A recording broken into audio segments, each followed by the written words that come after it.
Hello बच्चा party, क्या हाल चाल है सभी के यार। एकदम फर्स्ट क्लास होना भाई लोग। कैसे हो भाई? मस्त रहो, खुश रहो, आबाद रहो। और जैसा कि आपको पता चल रहा है कि यार सीरीज एकदम मस्त चल रही है और उस सीरीज में काफी सारे चैप्टर हमने कवर कर लिए हैं। उसके अंदर हमने एनसीईआरटी और पीवाईक्यू के शॉर्ट्स यानी कि सॉल्यूशंस को प्रॉपर वे में कवर किया है। अब हम देखते हैं कि अगला कौन सा चैप्टर अपना चलने वाला है। तो फटाफट से चलते हैं हमारी टैब की स्क्रीन पर। तो चलो भैया, जल्दी चलो यार।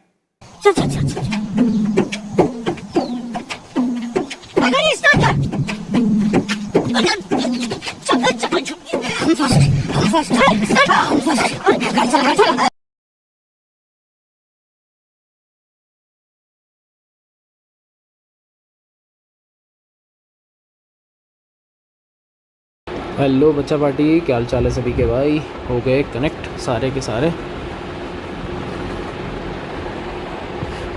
राम राम राम राम। हाँ, आज थोड़ा सा न्यू स्टाइल। मेरे को पता था क्वेश्चंस आते हैं तुम्हारे। कैसा, वैसे डाउट नहीं है, ऐसे डाउट्स हैं। आज बढ़िया लग रहे हो। अबे पढ़ाई में ध्यान दे लो। कुछ भी। हाँ ठीक है ठीक है, thank you thank you thank you. आज स्मार्ट है, हैंडसम यंग एज वाले लौंडे लग रहे हैं आज अपन। वैसे बाबा बन के घूमते हैं। कभी कभी यार हमको भी थोड़ा सा शरीफ होना पड़ता है। कभी कभी, डेली नहीं। डेली हो जाएंगे तो फिर दिक्कत आ जाएगी। हाँ thank you very much, thank you. हाँ थैंक यू। थोड़ा फोकस कर लें क्वेश्चंस के ऊपर। चलो ठीक है, ठीक। ओके। देखो भैया, अब अपन फोकस कर रहे हैं यहाँ पर। चलो भैया, अपन आज स्टार्ट कर रहे हैं कोऑर्डिनेशन कंपाउंड का एनसीईआरटी सॉल्यूशन। ठीक है, स्टार्टिंग में हमारी तीनों फिजिकल केमिस्ट्री हो चुकी है। अब ये दो चैप्टर बच रहे हैं, एक है डी ब्लॉक और दूसरा अपने पास में कोऑर्डिनेशन कंपाउंड। ये थोड़ा सा इजी था, इस वजह से मैंने पहले इसको उठा लिया। हालांकि डी ब्लॉक इससे भी आसान है, पर ठीक है, जो अच्छा लगे वो अपन कर लेते हैं। तुम लोगों की डिमांड के बेसिस पे काम कर रहे हैं अपन, और आसान भी है, दोनों काम हो गए। ठीक है, चलो फर्स्ट क्वेश्चन रीड आउट करेंगे। क्या करा है? Explain the bonding in coordination compound in terms of Warners postulate. Warners theory करवा रखी है आप लोगों को नोट्स के अंदर, मैंने याद होगा। वार्नर्स थ्योरी बिल्कुल वही वाला सेम सिंपल से स्टेटमेंट्स है कि वर्नर जो पोस्टुलेट है एक्चुअलिटी में वैलेंसीज के ऊपर वर्क करता है। एक होती है प्राइमरी और एक होती है सेकेंडरी, दोनों के बारे में एक्सप्लेन कर रहा है। प्राइमरी याद है ना आप लोगों को? प्राइमरी बताओगे क्या थी? बिल्कुल सही है, प्राइमरी वैलेंसी जो होती है आयनाइजेबल है, लेकिन सेकेंडरी आयनाइज नहीं हो सकती। आपको अच्छे से पता होगा। जैसे बेसिक सा एग्जांपल K4 यहाँ पे होता है FeCN का होल 6। अगर मैं इसकी बात करूँ तो यहाँ पर अगर आप नोटिस करोगे, देखो पोटेशियम जो है ना, ये इजीली आयनाइजेबल है, मतलब ब्रेक हो सकता है। ये जो पूरा मॉलिक्यूल है 2 पार्ट्स में ब्रेक होगा। ये देखो मैंने ब्रेक कर दिया। पोटेशियम अलग हो जाएगा और FeCN का होल 6 उसके ऊपर चार्ज है -4, वो एक अलग चार्ज बनेगा नेगेटिव, और K+ बनेगा एक पॉजिटिव। ठीक है, तो सिंपल सी बात है। तो यहाँ पे पॉजिटिव आयनाइज हो सकती है, लेकिन प्राइमरी मतलब सेकेंडरी आयनाइज नहीं हो सकती। ये जो दिख रहा है ना 6, यही सेकेंडरी है इसकी। अभी आएंगे उसके ऊपर भी। और बताओगे कुछ? और हाँ, बहुत अच्छे कि जो प्राइमरी वैलेंसी होती है वो इसका ऑक्सीडेशन स्टेट होता है। किसका? मेटल का।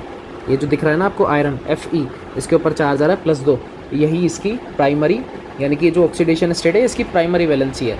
लेकिन ये जो 6 दिख रहा है ना आपको, ये 6 साइनाइड 6 हैं, जो लिगेंड आपने 6 अटैच कर रखे हैं, ये आयरन की सेकेंडरी वैलेंसी है, जो आयनाइज नहीं होती है। ये बहुत स्ट्रॉन्ग बॉन्डेड होती है।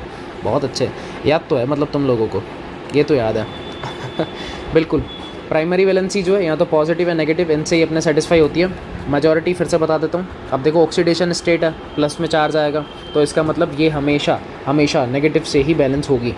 प्राइमरी वैलेंसी जो होती है नेगेटिव से बैलेंस होती है, लेकिन ये जो 6 लिखा हुआ है, यानी कि जो सेकेंडरी वैलेंसी है वो पॉजिटिव, न्यूट्रल और नेगेटिव तीनों से बैलेंस होती है, क्योंकि वो लिगेंड होता है। अब लिगेंड कोई सा भी हो सकता है, पॉजिटिव हो सकता है, न्यूट्रल हो सकता है, नेगेटिव हो सकता है, डजेंट मैटर, वो कोई सा भी हो सकता है। तो तीनों से बैलेंस हो सकती है। तो छोटे मोटे से पॉइंट्स आपको याद होगा। फिर एक चार्ट बनवाया था कोबाल्ट और अमोनिया वाला, याद होगा तुम लोगों को, जिसमें डॉटेड लाइन्स थी और एक सॉलिड लाइन थी, कुछ ऐसे डॉटेड लाइन्स थी और एक सॉलिड लाइन थी, है ना। सॉलिड रिप्रेजेंट कर रही थी किसको? सेकेंडरी वैलेंसी को, लेकिन डॉटेड किसको रिप्रेजेंट कर रही थी? प्राइमरी वैलेंसी को। कोबाल्ट वाला, ये वाला CONH3 का होल 6, ये वाला एग्जाम्पल अपन ने किया था, अगर याद होगा तो। ये वाला अपन ने एग्जाम्पल किया था। हाँ, ये वाला एग्जाम्पल किया था, याद है, जिसमें 3 Cl 3 डॉट के थ्रू थे। फिर बार बार अपन Cl को इंटरनल एंट्री दे रहे थे, अमोनिया को शॉर्ट कर रहे थे। तो एग्जाम्पल्स हैं, ये तो नोट्स का अपना काम है, कोई बड़ी बात नहीं है। ठीक है, तो कुल मिला के वार्नर्स तो कर ही लोगे, थ्योरी पोर्शन है, ओरली अपन ने डिस्कस भी कर लिया। यहाँ जो काम का है वो सेकंड क्वेश्चन काम का है, तो सेकंड देख लो एक बार। सेकंड देख लो, इसको मैं हटा देता हूँ, सेकंड काम का है अपना, सेकंड मस्त है, इसको देखो। सेकंड है FeSO4 solution mix with NH4 का whole twice SO4। Okay, solution 1:1 ratio के अपन मतलब रेशोज़ में मिक्स कर रहे हैं। ये कह रहा है कि FeSO4 को मिक्स करना है किसके साथ में, अमोनियम सल्फेट के साथ में। किस रेशो में, 1:1 के रेशो में, ठीक है। दोनों की रिएक्शन करवा दो। FeSO4 प्लस में अपन मिक्स कर रहे हैं किसको, NH4 का होल ट्वाइस SO4। ये कुछ मिक्सिंग होगा तो ऐसा बनेगा, FeSO4 डॉट में NH4 का होल ट्वाइस डॉट, डॉट कह रहा हूँ, SO4 डॉट में 6H2O। ये कुछ मॉलिक्यूल ऐसा बन जाता है रिएक्शन होने के बाद में। आगे कह रहा है give the test of Fe+2 ion. मतलब ये जो मॉलिक्यूल बन गया, इसको जब तुम पानी में डालोगे तो यहाँ से Fe+2 आयन का टेस्ट आपको मिल जाएगा। और बात एकदम सच है, बिल्कुल सही बात है, मिलेगा। क्यों मिलेगा, रीज़न बताऊँगा। आगे कह रहा है बट कॉपर सल्फेट को अगर मैं मिक्स करूँगा किसके साथ में, एक्वस अमोनिया के साथ में, मतलब एक्वस NH3 के साथ में अपन मिक्स कर रहे हैं। और कौन है यहाँ पे, CuSO4, ठीक है।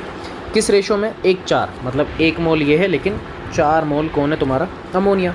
कंपाउंड जो बनेगा कुछ ऐसा बनता है, CuNH3 का होल 4। यस, कुछ ऐसा कंपाउंड बनता है। अरे कहाँ गए, यही हो ना, हाँ ठीक है, जिंदा हो ना, जिंदा रहो। और SO4 ये बनता है मॉलिक्यूल, मतलब कंपाउंड ऐसा बन जाएगा। कह रहा है कि ये जो मॉलिक्यूल है ये Cu+2 आयन का टेस्ट नहीं दे रहा। क्यों, ऊपर कह रहा था भैया मिक्सिंग करा, टेस्ट हो गया किसका, Fe का।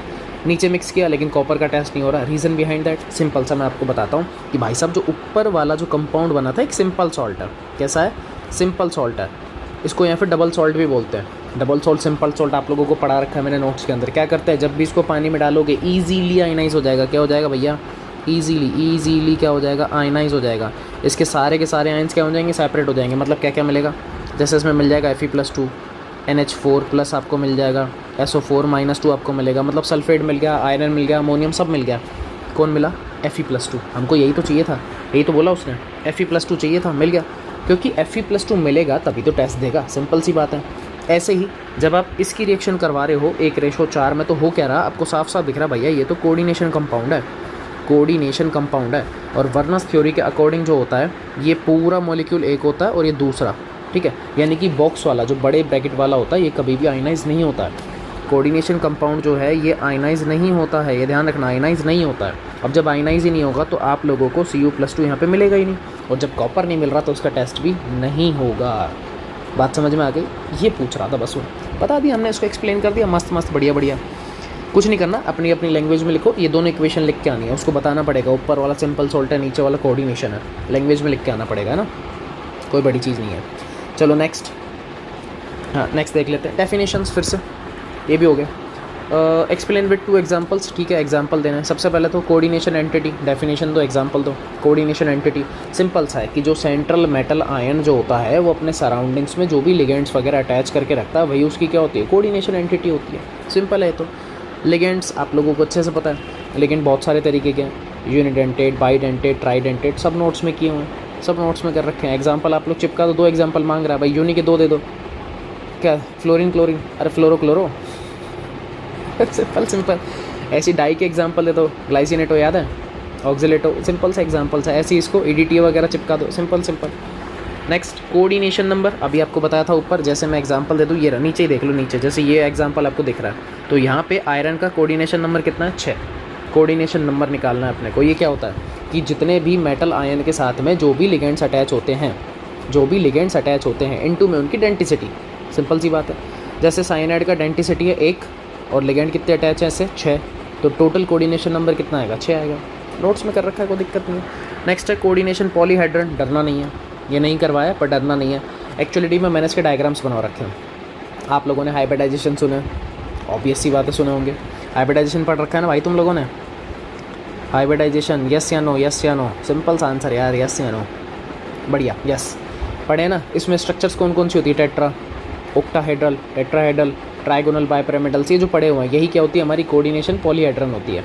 यही है हमारी, और कुछ भी नहीं है, कुछ भी नहीं है। ये स्पेशल अरेंजमेंट होता है, यस स्पेशल अरेंजमेंट्स है किसका, लिगेंड्स का, जो कि कनेक्टेड है इसके साथ में, सेंट्रल आयन के साथ में, सिंपल सी बात है यार। नेक्स्ट होमोलेप्टिक और हेट्रोलेप्टिक। होमो यानी सेम, हेट्रो मतलब डिफरेंट। इसका मतलब एक ऐसा मॉलिक्यूल जिसके अंदर सारे के सारे लिगेंड्स क्या हों, एक जैसे हों। जैसे आपको नीचे एग्जांपल दिख रहा है, ये रहा, सारे के सारे लिगेंड्स कौन है, Cl है, चारों के चारों, तो उसको क्या बोलेंगे, होमोलेप्टिक। ऐसा आएगा हेट्रो, हेट्रो देख सकते हो 3 अमोनिया है 3 क्लोरीन है, यानी कि डिफरेंट मेटल जो है मेरा या सेंट्रल एटम जो है वो डिफरेंट लिगेंड्स के साथ कनेक्टेड होगा, वो क्या होता है, हेटेरोलेप्टिक होता है। सिंपल।